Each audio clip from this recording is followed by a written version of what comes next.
Today I've been working on lifting my trailer up 3 inches, so I'm going to put a 3-inch lift block on it. And I started the project, and then I started thinking I didn't film this, but I'm going to go ahead and start from this point on. And what I did here is the front axles already got them installed, so I'm getting ready to install them on the back axle. So I took the tire off this side and loosened the axle up so it would actually give on the other side as I get ready to put one on the other side first. Then I'll do this the opposite. I'll leave that side loose, so this side here will come down. I'm going to go over and show you what I'm using. Here are the lift blocks I'm using. They're 3-inch lift blocks, 3 inches high like this. They sit directly underneath the axle. They bolt to where the axle used to bolt on the frame, and then has a side set of bolts.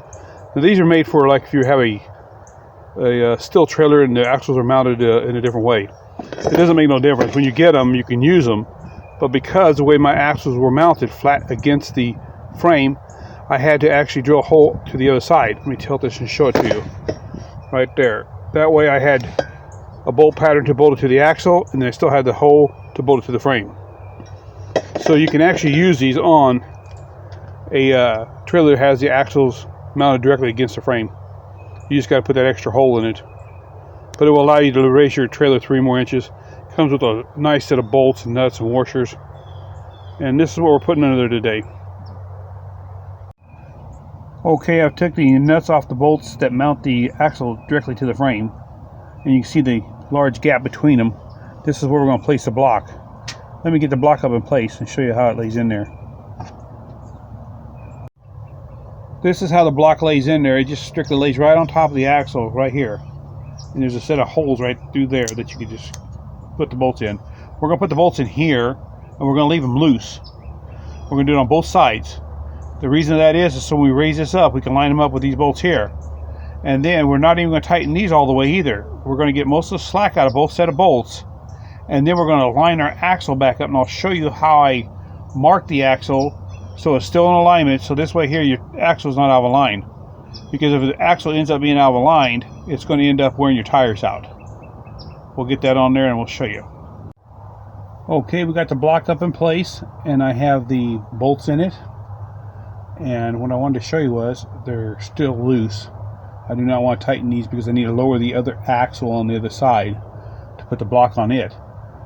So you want to leave them loose so the axle will lean down without hurting anything. And what I wanted to mention is right here, where you see a screwdriver is, this is a gap between the block and where my axle pivots, and this is not enough room.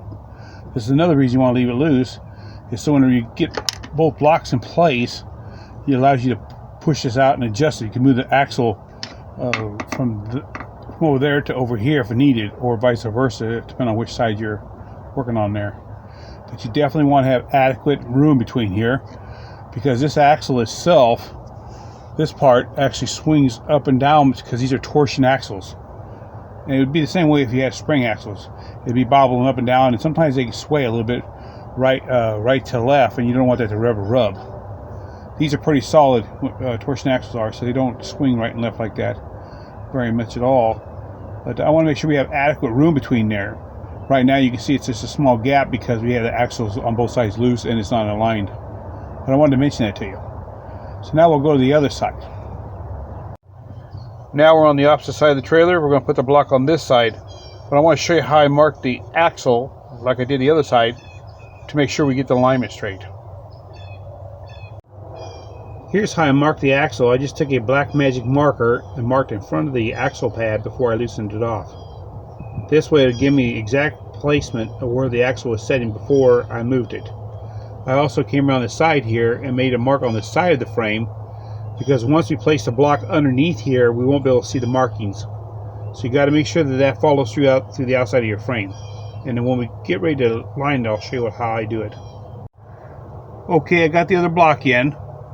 Now what I'm going to show you is how I use that black mark to line the axle back up, since we have this much distance down to here. It's a very simple method. You can use all kinds of tools to do it with, but I'm going to show you just in case you don't have any squares or tools to be using, a very simple method to do it. And then all it's going to take is just a piece of cardboard. Let me show you.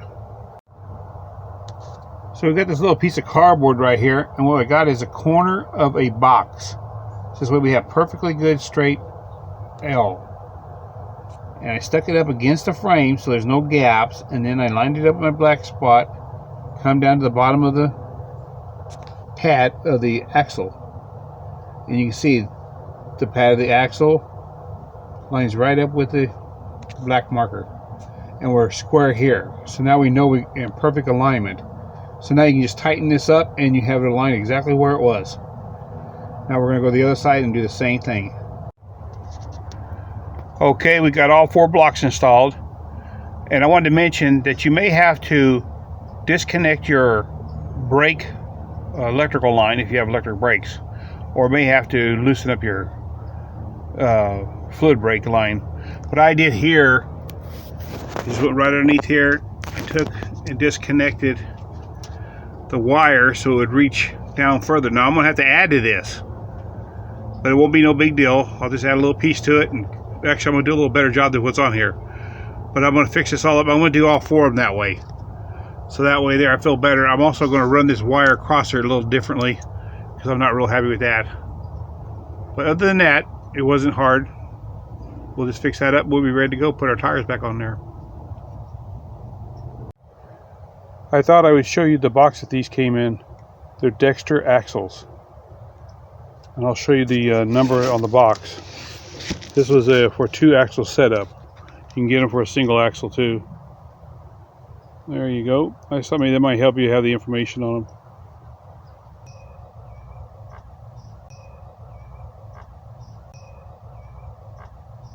Well, I don't know if you can see this or not very good, but I was at 11 inches and now I'm at 14. That's a height difference. Quite a bit.